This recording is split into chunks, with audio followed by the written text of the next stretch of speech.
নমস্কার সবাইকে, আমি শ্রেয়া। আশা করি আপনারা সবাই খুব ভালো আছেন। আমি আজকে একটা রেসিপি শেয়ার করব। এখানে আমি 250 গ্রাম চিকেন কিমা নিয়েছি, আর সব নর্মাল যে মশলাগুলো, কাশ্মীরি লাল গুঁড়ো মশলা, ধনে পাউডার, জিরা পাউডার, হলুদ, আর আপনার গরম মশলা, নুন। এখানে হিমালয়ান পিঙ্ক সল্ট আমি ইউজ করেছি। আপনারা যে কোনো সাধারণ নুন ইউজ করতে পারেন। এখানে টমেটো কুচি দেবো, তারপরে পেঁয়াজ কুচি দেবো, একটা মিডিয়াম সাইজের, মানে যতটা আপনি মাংসর কিমা নেবেন সেই অনুযায়ী বুঝে আপনি সব ইনগ্রেডিয়েন্টসগুলো কম বেশি করতে পারেন। টমেটো কুচি দেব, ধনে পাতার কুচি দেব, মানে একটা আঁটি পুরো। তারপরে পেঁয়াজ কুচি দেবো, সবই মিডিয়াম সাইজে নিয়েছি। আর ওখানে হাফ কাট লেমনটা আমি সাইড করে রাখলাম, খালি অর্ধেকটার রসই দেবো। আপনারা যদি লেমন জুস না দিতে চান এই ক্ষেত্রে আপনারা দইও ইউজ করতে পারেন। এই চামচটা দেখছেন তো, ওই যে মশলাগুলো দিয়েছিলাম সব এই চামচটার মাপ অনুযায়ী। আচ্ছা, আরেকটা জিনিস, আদা বাটাও দেব। দিয়ে এটাকে ফার্স্ট ভালো করে মাখবো। আর এটা যদি একটু রেস্ট করতে দেন না, মানে আরও ইনগ্রেডিয়েন্টস আছে যেটা ইউজ হবে, সেটা আমি দেখাবো ভিডিওতে। তো এই যে হাফ কাট লেমন জুসটা দিয়ে দিলাম। দই যদি দেন না, তাহলে লেমন জুস দেওয়ার দরকার নেই। আর তো মানে দুটো সাবস্টিটিউট আর কি, যে কোনো একটা দিলেই চলবে। তো যে কোনো একটা দিতে পারেন, কোনো অসুবিধা নেই। ভালো করে এটাকে মাখবো।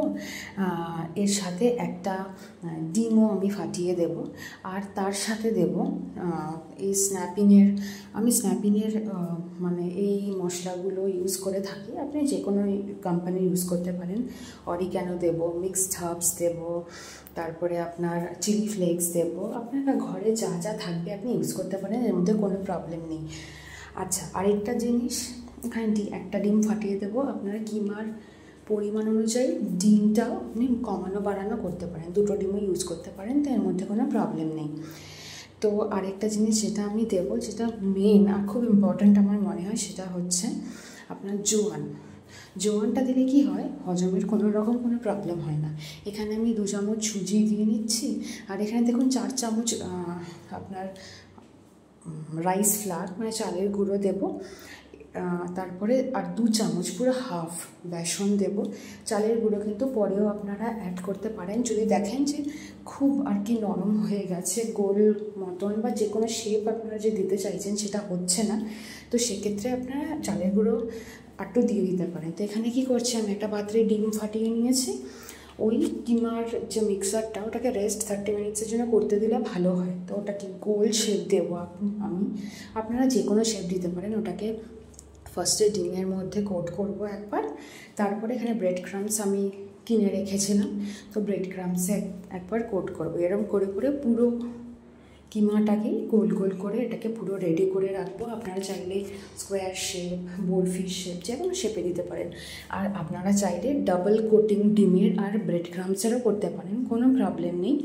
তো এরমভাবে পুরো কিমাটা একটা একটা করে যতগুলো বল চাই, সাইজটাকেও আপনারা ছোট বড় করতে পারেন, করে সাদা তেলে আমি এটাকে উল্টে পাল্টে ভালো করে কড়কড়া হওয়া অবধি ভেজেছি।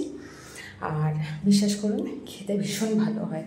আপনারা যদি ট্রাই করেন আমাকে নিশ্চয়ই জানাবেন কমেন্টে, আমি খুব খুশি হব।